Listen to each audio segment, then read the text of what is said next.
This is section 8.5. It's extra material from chapter 8. Just like how in chapter 7 we had some extra material, I want to do the same thing here with the logarithms. So, you might be thinking, hey, these notes look very similar. Yes, they do. I am going to ask you to think about this idea of inverse, and hopefully you still remember what that is. Today, though, I want you to look at plotting the graph of this function, y equals to e to the power of x. And we learned this in the chapter 7 extra material as the natural exponential function, e to the power of x. Then what I'd like you to do afterwards is actually graph out the inverse of this. So that's y equals to e to the power of x. By reflecting, of course, the graph in the line y equals x, and I'm going to ask you to make a table of values, and we're going to switch the table of values, yada, yada, yada, yada, yada. So I'm going to ask you, please, right now to actually calculate these things. So if x is -3, then we have e to the -3. I left you some space here because I want you to find the decimal equivalent of these. So this is e to the -2, e to the -1, e to the 0. By the way, e to the 0, that's 1, right? Anything to the power of 0 is 1.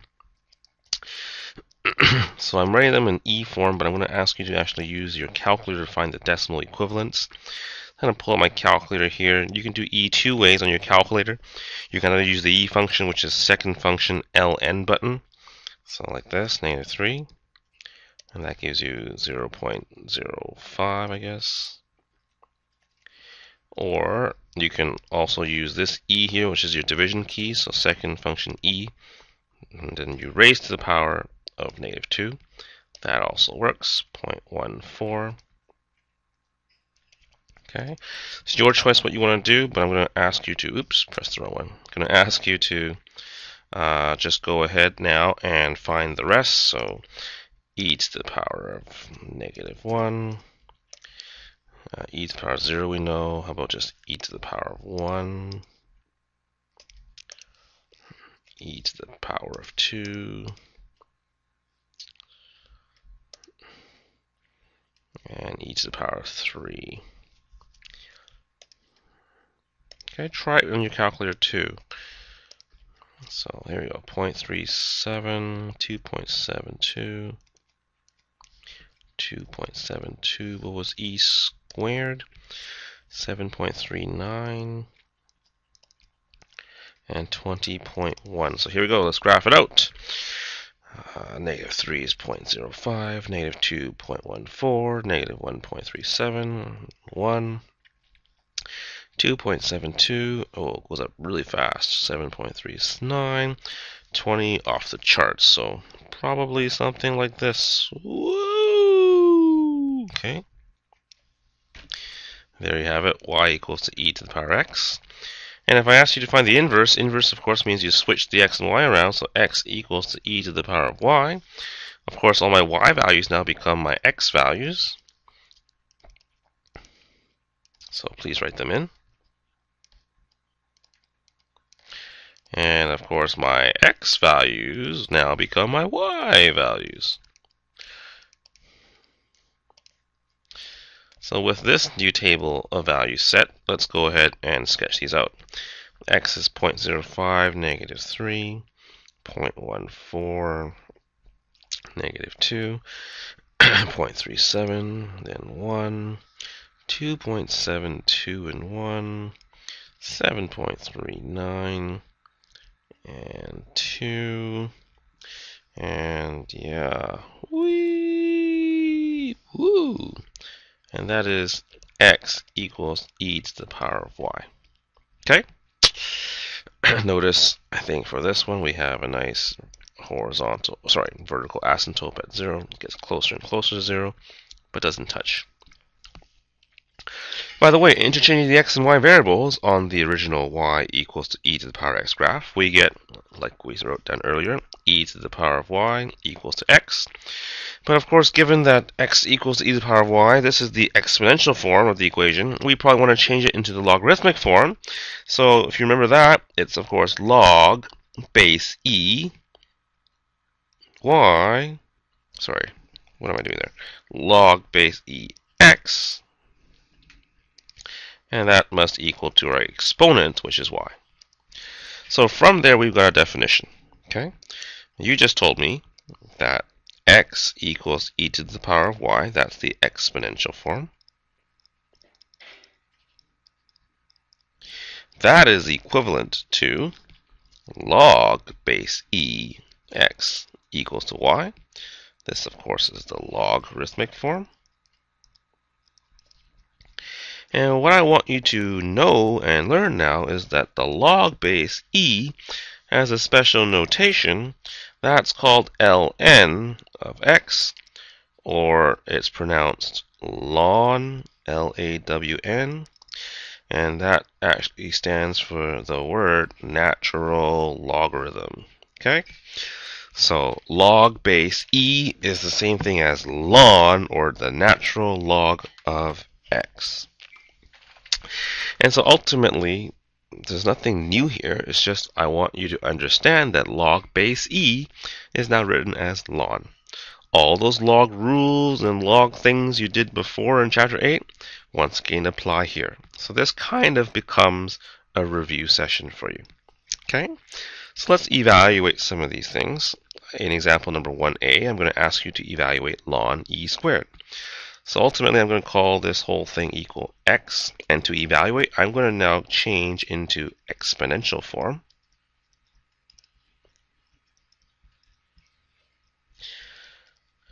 And I hope you remember how to do that. So ln, of course, is base e. So this just becomes e to the power of x is equal to e squared. And since the bases are the same, the exponents must be the same. So x must equal to 2.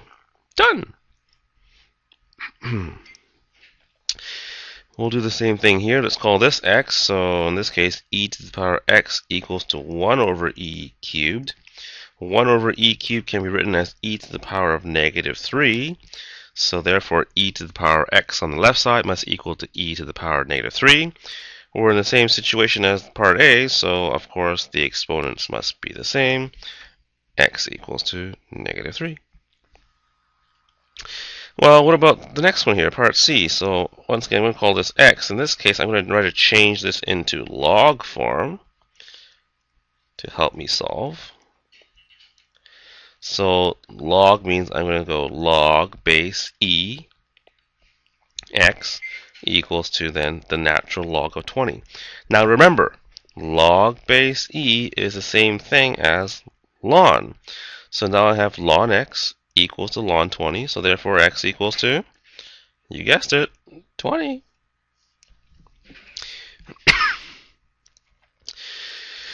Do the same thing with the last one here. So once again, we'll call this x. We'll change now. Log base e x equals to 2 ln 3. Log base e, of course, is ln, so ln x equals to 2 ln 3. Here's an issue. I don't have ln by itself on the right hand side. I got that 2 there, but I hope you remember using those log rules where the 2 can be raised to the exponent. So now we have ln 3 squared equals to ln x. That's nice because then we can now say x just equals to 3 squared, and 3 squared, of course, is just 9. So from there, what we found out is that x equals to 9. Now look back at parts A, B, and C, okay? I want you to think about what do we see when we have ln and an e next to each other. So in part A, ln and e is next to each other, and our solution was just 2. Same thing in B, ln and e were kind of next to each other, the solution was just negative 3.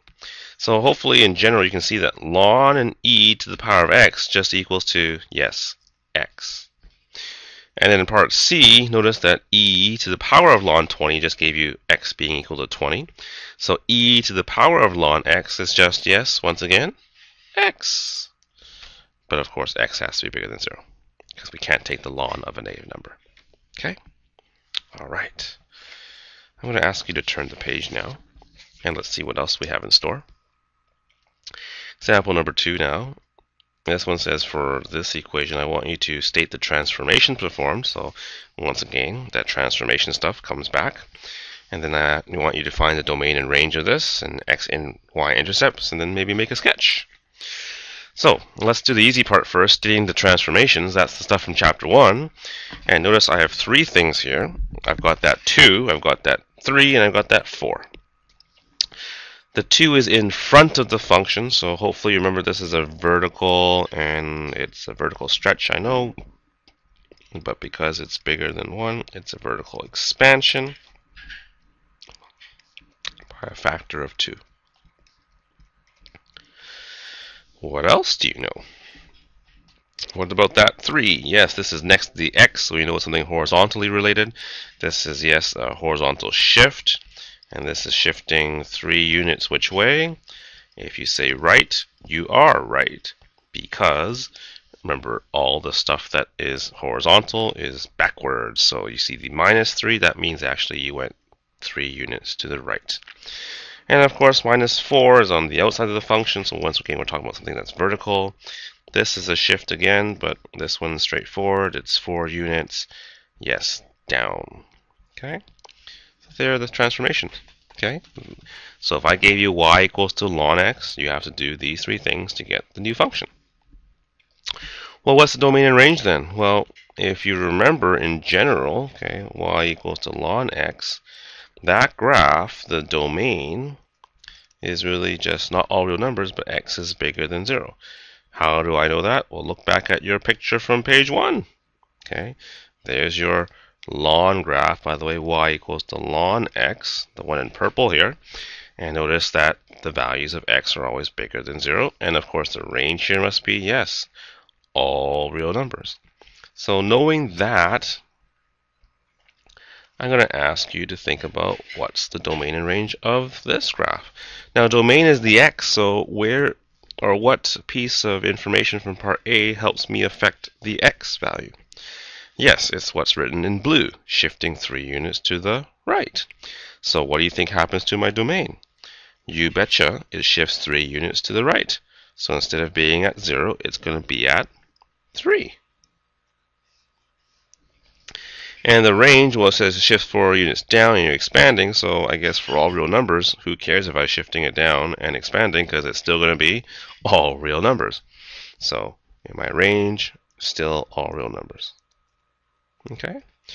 But you can probably visualize what the graph looks like already. It looks like the graph on page 1, but I'm going to vertically expand it by a factor of 2, so I'm going to stretch it vertically a little bit, and I'm going to shift it 3 units to the right, and then 4 units down. So technically, you can already graph out what this looks like. So let me just quickly do this, and watch me first before you do this. If I were to ask you to kind of compare with the regular ln graph, this could be y equals ln x, and just watch first, please.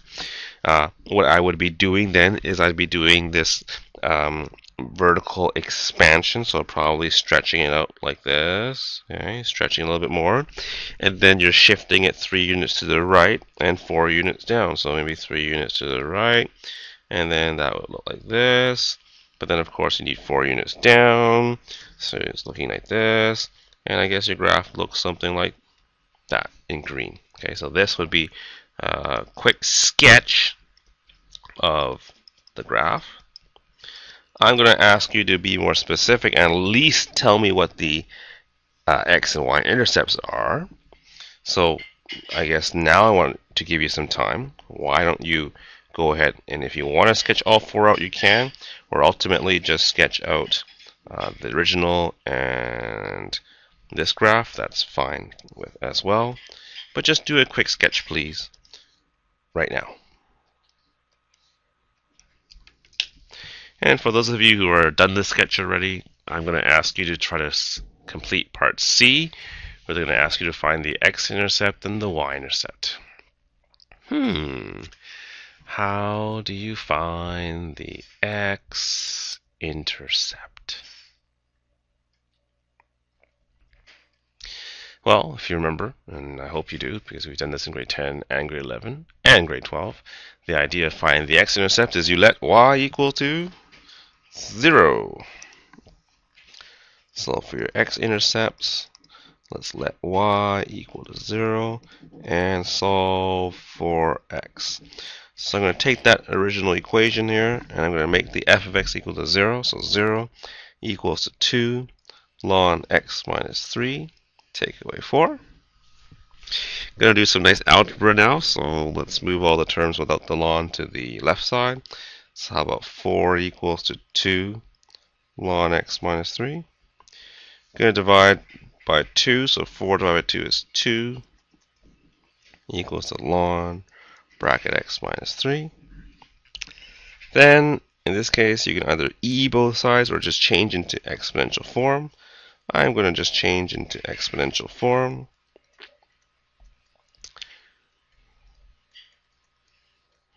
Since ln has a base of e, it's now e to the power of 2 equals to x minus 3. And so therefore my x-intercept is really just e squared plus 3. And if I want an actual number, e squared is 7.38, add 3, so that's approximately 10.39. So x equals to 10.39. So this x-intercept here must be the number 10.39. Okay. Notice, I guess I have to find the y-intercept. So let's go ahead and find the y-intercept. In this case, the idea is you let x equal to 0 and solve for y. So let's do that. Y equals to 2 ln 0 take away 3 minus 4. Simplify and you get something funky. This, of course, cannot be evaluated because you can't take the log of a negative number. And so because that can't be evaluated, guess what? There is no answer. And therefore there's no y-intercept. Now, you might be thinking, why? But this should make sense to you because what did you tell me was the domain? The domain was x must be greater than the number 3. So at 3 here, you actually have a, oops, not very straight, but whatever. That's x equals to 3. That's an asymptote. So does the graph in green ever reach the y-axis? Absolutely not. So it makes total sense that there is no y-intercept. Okay. Moving on. Oh, remember expressing these as one logarithm? That means you have to use those log rules. Yeah, so we could do the same thing with natural log. I see two natural logs in part A that are being added together, and you should be thinking, oh yeah, I remember that we should then multiply. So sure, go ahead, multiply. Okay, and if you multiply them, let's simplify. That's ln 5e over e to the power of 5. The e's, I think, simplify a little bit. So that just becomes ln 5e to the power of 4. And there's your single logarithm. Do the same thing for part B, but notice in part B, those natural logs have a number in front. Don't fear. What can you do with numbers in front? Put them into the exponent position. So ln x squared minus ln y to the power of 4 plus ln z to the power of 1/2. And remember what z to the power of 1/2 is as a root. You can write it as root z if you wish. That's perfectly fine. Up to you. Knowing this, can you now rewrite this with one single logarithm? Well, the subtraction means we're doing division. The addition means we're doing multiplication. And I think we are done. So all the same rules for log apply to natural log. Because really, natural log is a log. It's just the log of base e.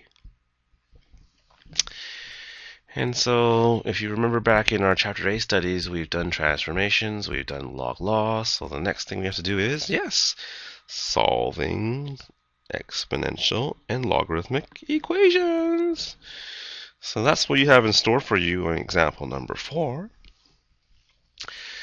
So in this example A, we've got exponents, and you want to rewrite this in exponential form. Well, sorry, it's already in exponential form, but to solve it, you want to bring the exponents down somehow. So you learned, I think, to take log on both sides. But because I have an e, I'm not going to take log on both sides. I'm going to actually take ln on both sides. So take natural log on both sides of the equation. And when you do that, you have natural log of 5 to the power of x minus 3 equals to natural log of e to the power of 2x. Now let's focus on the right side first, because I see natural log and e next to each other. If you don't remember, on page 1, what happens if I said natural log of e to the power of x? That just becomes x. So the right side here just becomes 2x.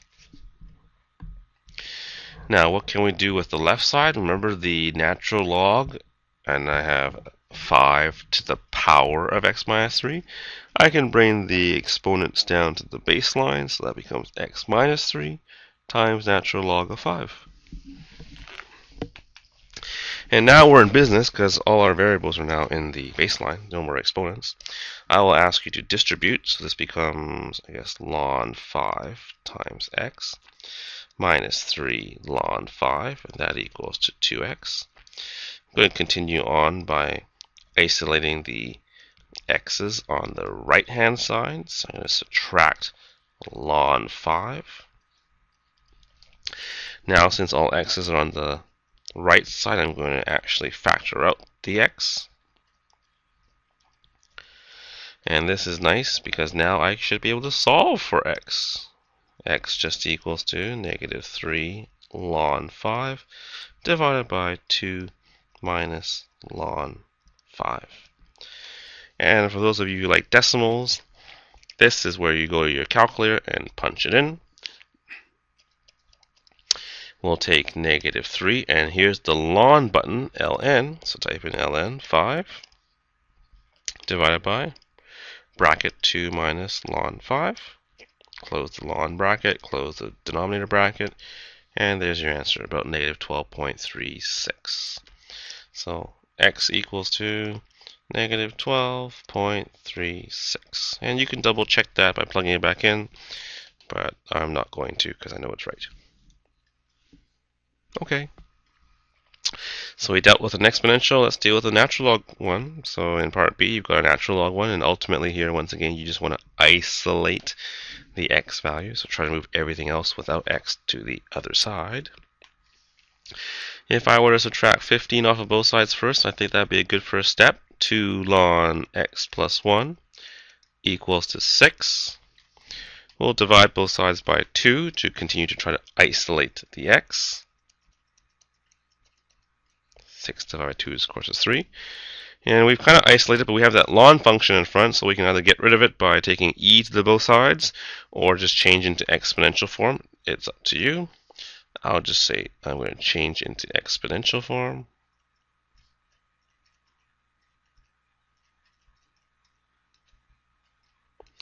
So we have e to the power of 3 equals to x plus 1.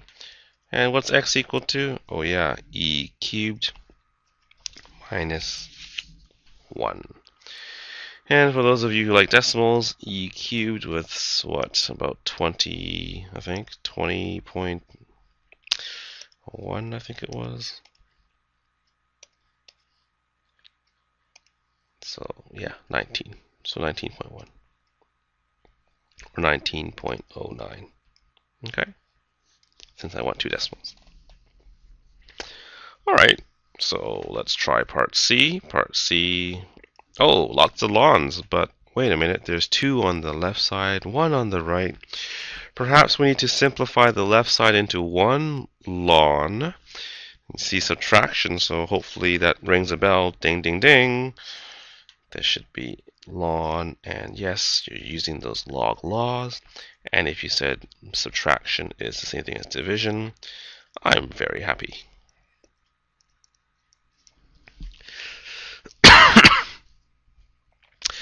And then now you have ln of something equals ln something else, so the two somethings must be the same. So you can just go like this, x squared minus 4 over x plus 2, that equals to 3 minus x. And go ahead and solve. So if you don't like fractions, you can multiply both sides by x plus 2.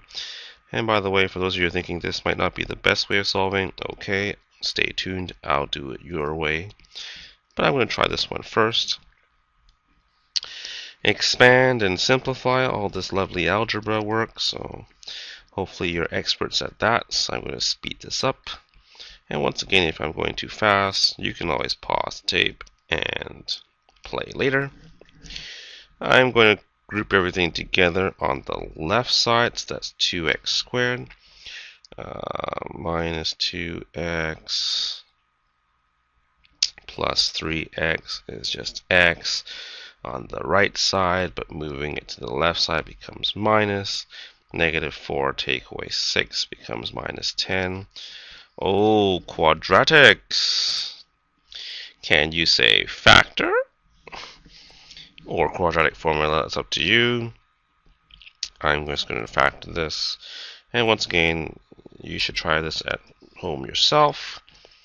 But actually, you are at home probably. So try it yourself. I think 5 and 2. That's probably negative, that's positive. Okay.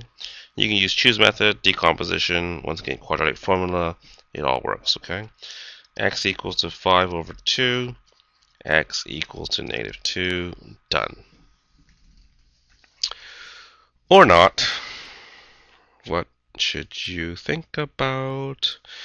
Look at x equals to negative 2. If I were to plug that back into these expressions, especially that middle one, what do you get? Ln of negative 2 plus 2. Negative 2 plus 2 is 0. Ln of 0 is something we don't know. Can't take the ln of 0 or a negative number. So guess what? This answer must be what we call an extraneous root. The algebra makes sense, but in the end doesn't work. So the only solution for this question is x equals to 5 over 2. Okay? Now, remember how I said some of you were like, Mr. Lee, you did too many steps? Let me go back to that step in green. Okay?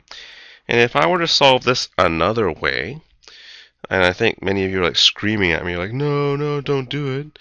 Because many of you saw that, hey, x squared minus 4 can be written as x plus 2 times x minus 2, because it is a difference of squares. And if you can see this, lo and behold, I think life is much easier. Hopefully you can see now that, hey, these two terms are the same, so we'll just divide out. And you're left with x minus 2 on the left side, 3 minus x on the right side. Do some nice little algebra. 2x equals to 5. X equals to 5 over 2. Where have I seen that before? Oh yes, it's the same. Okay? So, if you can see those little tricks, go ahead, please do that. Otherwise, endure some nasty algebra. But in the end, we get back to the same answer. Alright, so I hope you now have comfort and knowledge in solving these ln equations. I'm going to end off by just doing 2 word problems that apply these. These are pretty straightforward because I actually gave you the formula too. The population of Manitoba in millions of people is given by this function p of x equals to 4.88 times e to the power of 0.0133x. Where when I say x equals to 0, that corresponds to the year 2012. So for example, if I said x equals to 1, that would correspond to the year 2013. 2 is 2014, and so on and so on and so forth. So a question here says, which year would the population of Manitoba become 5.43 million? So ultimately, find x when p of x is 5.43. So let's go ahead and do that. 5.43 equals to 4.88 e to the power of 0.0133x. And ultimately you're trying to solve for x, so once again isolate x. And I think the first step would be to divide both sides by 4.88. I'm going to not evaluate this, but keep it in this decimal form because I want to evaluate at the end so I don't have to worry about rounding issues. So 5.43 divided by 4.88, that equals now to e to the power of 0.0133x. Ultimately, let's try to continue now to isolate x. I've got e. I guess you can change this to logarithmic form or take ln on both sides. So that becomes ln of 5.43 divided by 4.88. And of course, this will be ln of e to the 0.0133x. Of course, that ln stuff just cancels out because you got ln of something on the left equals ln of something on the right. Oh, wait a minute. Don't do that because then you just get back to the one in blue. But what do you notice when you have ln and e? Yeah, they're next to each other. So guess what? They cancel out and you're just left with 0.0133x. And that seems to be equal to ln 5.43 over 4.88. Well, how do you solve for x then? Well, yeah, all you need to do is just divide by that decimal. So 5.43 over 4.88 divided by 0.0133. And this is when I go to my calculator and punch it in. So we'll do this together if you can bring out your calculator. Ln of 5.43 divided by 4.88. We'll close the bracket, divide that by 0.0133, and voila. You've got about 8.02 years, so I'll just say x is equal to about 8.02. And of course, 8 corresponds to what? So that's 8 years after 2012. So it looks like the population will become 5.43 million 8 years afterwards, or in about 2020. Okay. Alright, let's do one more word problem. Turn the page. You've seen this word problem before, because it's our good friend Jane who won that $1,000 school scholarship. Once again, she wants to deposit this account that pays an interest of 10% compounded continuously this time. Hint, hint, hint, continuously. So the question in here says how long, so how much time will it take her to double her money? Don't know if you remember the formula for this, but if you don't, you can always look back at your section 7.4 notes, the extra part from chapter 7. Or I'll just give it to you here. Remember, A is the final amount. We use P to stand for the initial amount or the principal. And because it's compounded continuously, we have e to the power of r, where r is the interest rate as a decimal, multiplied by t. So let's go fill in the blanks here. A, of course, is doubled the amount, so in the end I want $2,000. P is the initial amount, we're starting with 1,000. E is just E. R is the interest rate as a percent, or sorry, not as a percent, as a decimal, so that's 0.10. And T is the time that we're trying to find out. So ladies and gents, here's your exponential equation. Go ahead, please, and solve. So once again, just like all the other ones, isolate T. I'm going to ask you to divide both sides by 1,000 first then. That just gives you 2. E to the 0.10t. You can once again at this point take ln on both sides or just change into logarithmic form. I did ln on both sides with the last one, so I'm just going to change into logarithmic form for this one. It's the same thing if you think about it. So of course that's log base e, and I have the number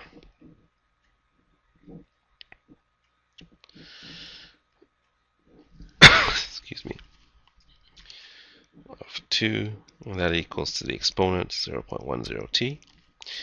Log base e, of course, is just another way of saying natural log, so that's ln of 2 equals 0.10t, so that therefore t would be equal to ln 2 divided by 0.10, and we'll go to our calculator to do that. Ln 2 divided by 0.10, how about 6.93 years? So approximately 7 years, or pretty close to 7 years. That's how long it'll take for your money to double. Not too bad, if I do say so myself. All right. Those of you doing calculus, this extra part you should do. Those of you who are just listening in for the sake of listening in, wow, I'm impressed. You can stop. But if you want to learn more, just stay along the ride for a few more minutes and you'll learn some calculus. So I'm going to ask you now to find the average rate of change of a function, okay? And the function is ln x.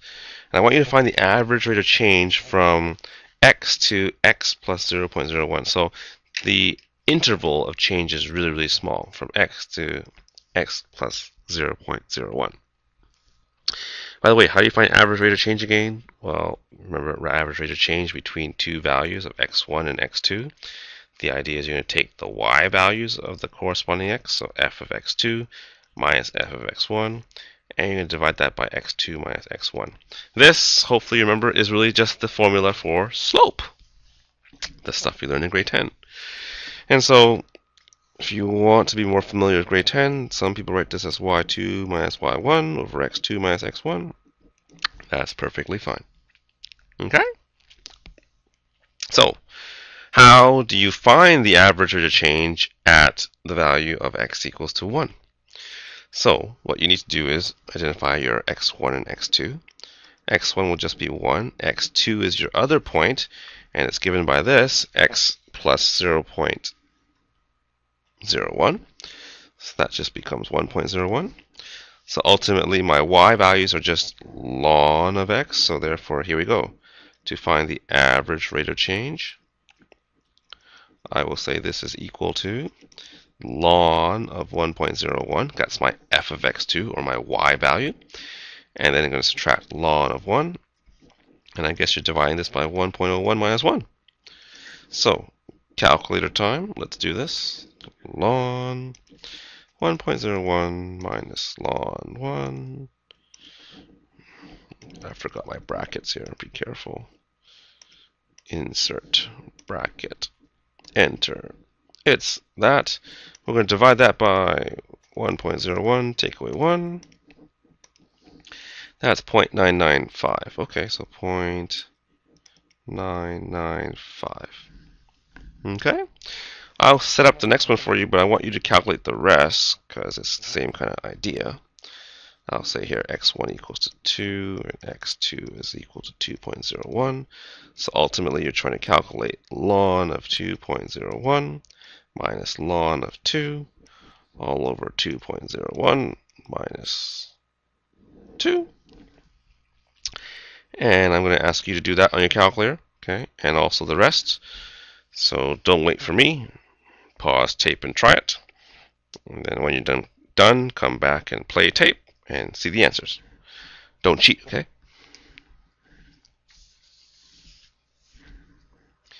I think this one was 0.498. And if you set this one up the same way, over here I think this is about 0.33. And this one over here I think it's 0.09. Okay?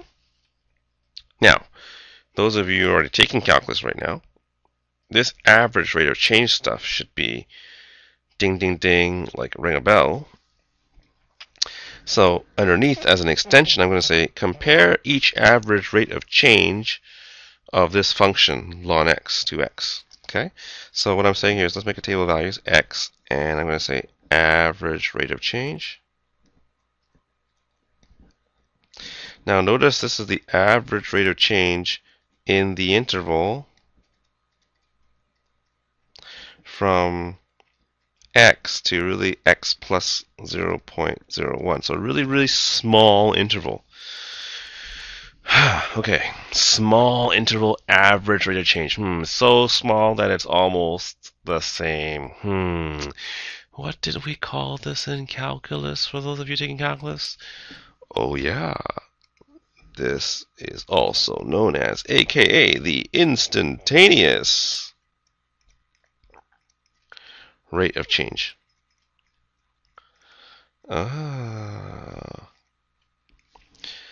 wait a minute. What's that equal to? That word that begins with the letter D. a.k.a. a.k.a. the derivative.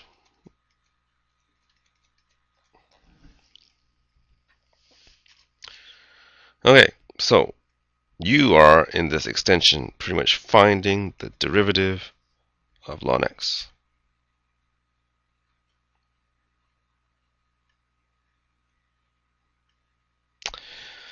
And I want you to figure it out on your own. Okay? So maybe if you can just quickly make this table of values and see the connection, I guess I can fill it in for you. Computer is lagging though, so I'm getting scared. But if x is 1, I think we got 0.995. When x was 2, we got 0.498. 3, it was about 0.33. 10 was about 0.09. So I said x, what's this going to be in terms of x? Okay, and once you figure that out, that of course is your instantaneous rate of change, aka your derivative. And once you figure that out, come and find me in the classroom and I'll tell you if you are correct.